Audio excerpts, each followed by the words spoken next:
We're live, sir, we're live here. If you can come out this way. We'll be meeting on June 12th in Singapore. It went very well. It's really a get-to-know-you kind of a situation.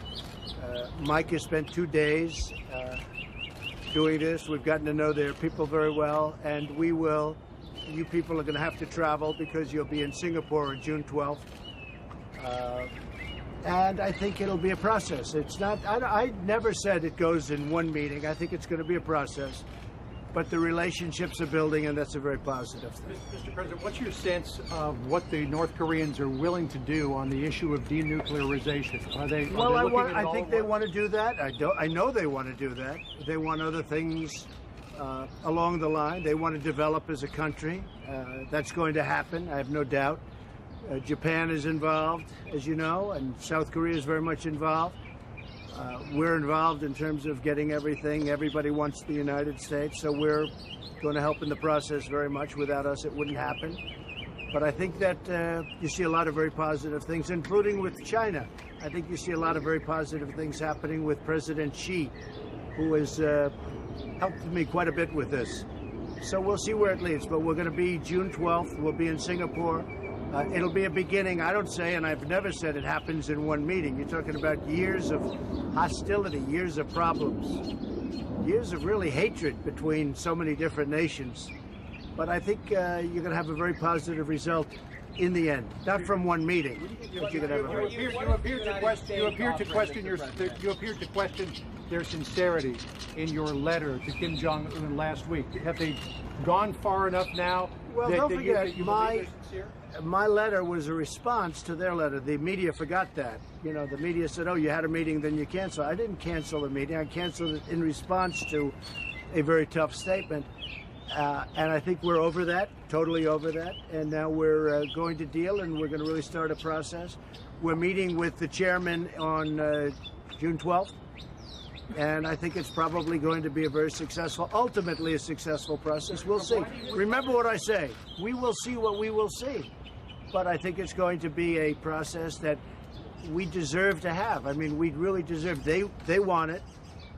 We think it's important.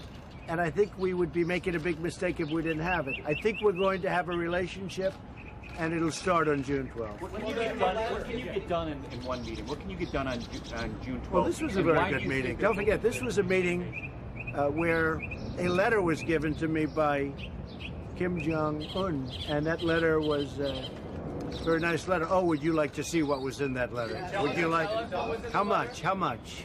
How much? Why don't you give us the flavor of what the letter says? It was a very interesting letter, and at some point it may be appropriate, and maybe I'll be able to give it to you. Maybe you'll be able to see it, and maybe fairly soon.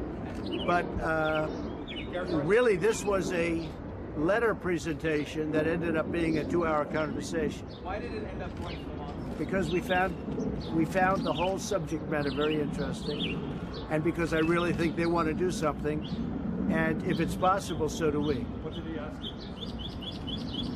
I think all we're going to do is be there on June 12th, and we're going to see what happens. Mike has been dealing very well.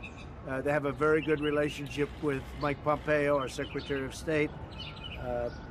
It was actually very interesting because this was literally going to be the delivery of a letter, and it ended up being a 2-hour conversation with the second most powerful man in North Korea. Did he ask you about levels in South Korea? We talked about almost everything. We talked about a lot.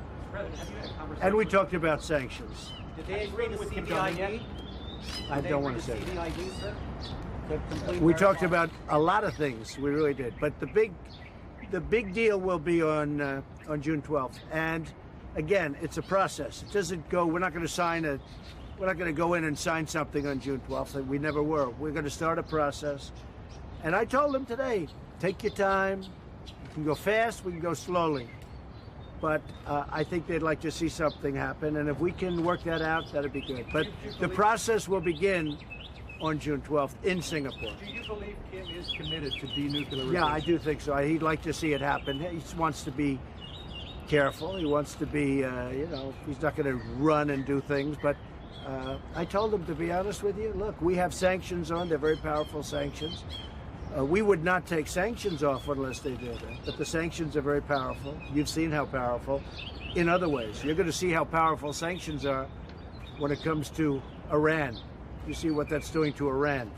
So we have sanctions on. And at a certain point, I'll tell you what, I look forward to the day when I can take the sanctions off of North Korea. Did you talk about human rights today, and do you expect to talk We did about not talk about human rights. Do you expect to talk about it on June 12th? Could be, yeah, could be. I think we probably will, and maybe in great detail. We did not talk about human rights. Yeah, we did. We talked about, yes, they asked about sanctions. Excuse me? Maximum pressure over. It's going to remain what it is now. I don't even want to use the term maximum pressure anymore because I don't want to use that term.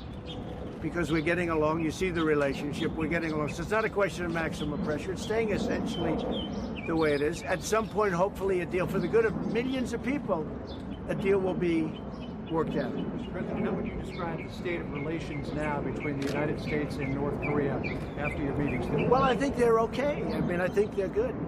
Is it like the relationships we have with a couple of other countries? Probably not, right? But I think the relationship we have right now with North Korea is as good as it's been in a long time. They had no relationship under the previous administration. There was nothing. It was nothing. They were explaining. It was just a nothing. Nothing was done. Hey, folks, this should not be up to me. This should have been handled a long time ago.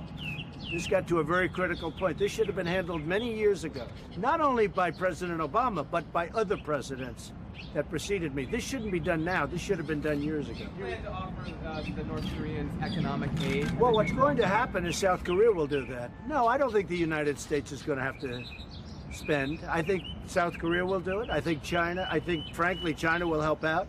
I think that Japan will help out. No, I don't see the United States spending a lot of money. You know, we have 3 hostages. How much money did I spend for the hostages? And look, we're very far away.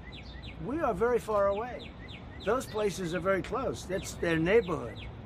We're 6,000 miles away. So I've already told South Korea, I said, you know, you're going to have to get ready, and Japan also. And I think they really want to see something great happen. Japan does, South Korea does, and I think China does. But that's their neighborhood. It's not our neighborhood. President, yesterday you were concerned about the meeting that Lavrov was having with Kim Jong-un. Yeah, I didn't like it. Where are you on that today? I didn't like it, but it could be very positive, too. I didn't like the Russian meeting yesterday. I said, what's the purpose of that? But it could be a positive meeting. If it's a positive meeting, I love it. If it's a negative meeting, I'm not happy. And it could very well be a positive meeting. Are you planning to have a South Korean war on June 12th during the summit? Well, that could happen. That could happen. We talked about it. We talked about ending the war. And, you know, this war has been going on, it's got to be the longest war, almost 70 years, right? And there is a possibility something like that. That's more of a signing of a document that it's very important in one way. Historically, it's very important. But we'll see. We did discuss that. The ending of the Korean War. Can you believe that we're talking about the ending of the Korean War? You're talking about 70 years. Is that document been prepared, or is it being Well, we're going to discuss it prior to the meeting. That's something that could come out of the meeting. I think really that's something that maybe could come out of the meeting. Where's China on? I think China would like to see a very positive result. I have a lot of good relations with, as you know, Chairman Xi. He's really a very wonderful guy. He's a man that loves China. However, he wants to do what's best for China. I think China and President Xi would love to see something happen here. When you say you're going to guarantee Kim's security and the North Korean regime's security, how will you do that? How will the United Well, States? we're going to make sure it's secure. We're going to make sure when this is over, it's over. It's not going to be starting up again. And they have a potential to be a great country. And I think South Korea is going to help a lot. Japan's going to help a lot. I think China's going to help a lot. How do you envision that working? Well, that's a very complicated question, frankly, but you'll see that over a period of time. When you gave your speech in Seoul last November, you talked about the bright promise of North Korea should it choose to join the company of nations. But if you leave Kim in place, can you really have a transformation? I really think you can, and I think it's going to be very successful. They're incredible people. I think it's going to be a very great success. So we'll see what happens. But we will see you on June 12th But I'm sure we'll see you a little bit before that. In the meantime, how's Sarah doing? Okay? Dates for a second or a third summit? The which one? Have you discussed dates for a I second told or them a I third think meeting? you're going to have probably others. Hey, wouldn't it be wonderful if we walked out and everything was settled all of a sudden from sitting down for a couple of hours? No, I don't see that happening, but I see over a period of time. And frankly, I said, take your time. Take your time. It's going to remain as is, but take your time. One thing I did do, and it was very important, we had hundreds of new sanctions ready to go on. And the director did not ask, but I said I'm not going to put them on until such time as the talks break down. We have very significant sanctions on now, but we have hundreds that are ready to go. But I said I'm not going to, but why would I do that when we're talking so nicely? So Is this first meeting more of a personal diplomacy, part of your I getting think to know it's you? a getting to know you meeting plus, and that can be a very positive thing. What was your response to the letter? Did you send anything back? No, I didn't. I haven't seen the letter yet. I purposely didn't open the letter. I haven't opened it. I didn't open it in front of the director. I said, would you want me to open it? He said, you can read it later. I may be in for a big surprise, folks. So long, everybody. What's the next move on NAFTA, sir?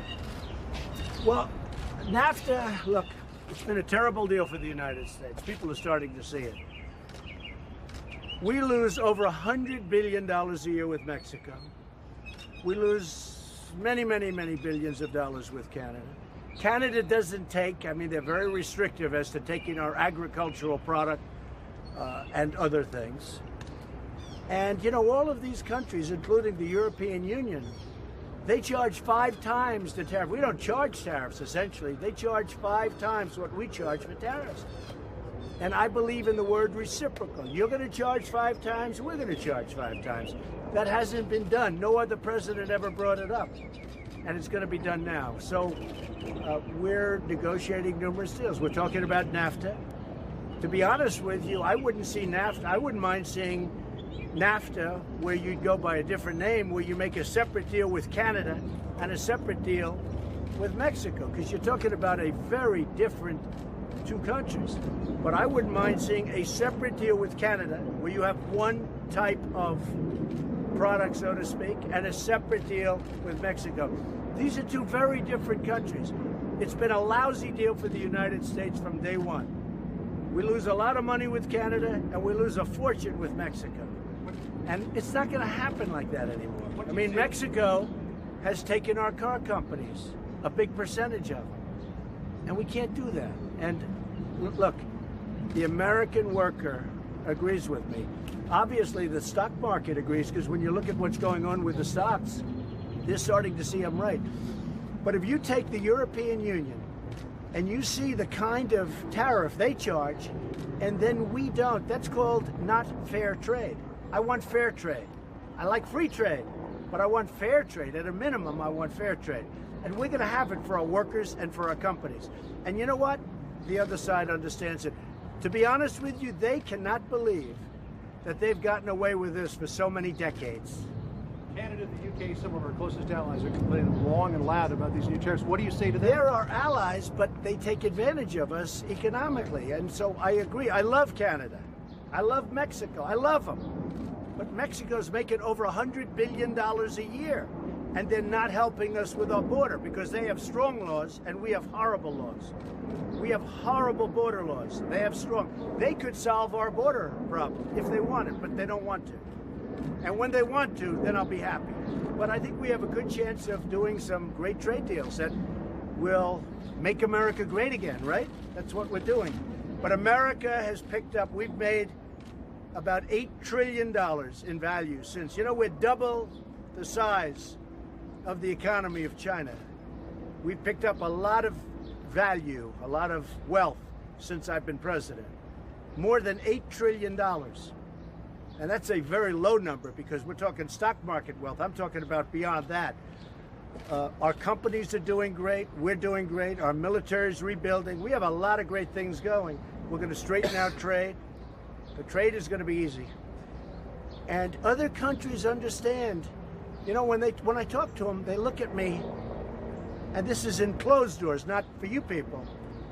And they essentially say, we can't believe we've gotten away with this for so long. It's like you guys can't believe you've gotten away with it for so long. What's on the agenda for Camp David? I want everyone to watch, because I'll tell you what, we have such a great country right now at this level. I don't think we've ever been on an economic scale. You look at the numbers, 3.8%. We have the lowest numbers of unemployment that we've had. Is it 50 years? I think it's 50 years, right?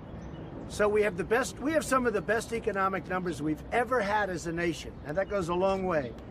And we're building something very special. Just remember, we're twice the size, our economy, twice the size of China. Good meeting today. I think it's a great start. What's on the agenda for Camp David? Just a little relaxation, a lot of work. We have a lot of calls set up. I'm calling a lot of the foreign leaders. I'm negotiating trade deals. I'm working hard for you people. Have a good time. Thank you.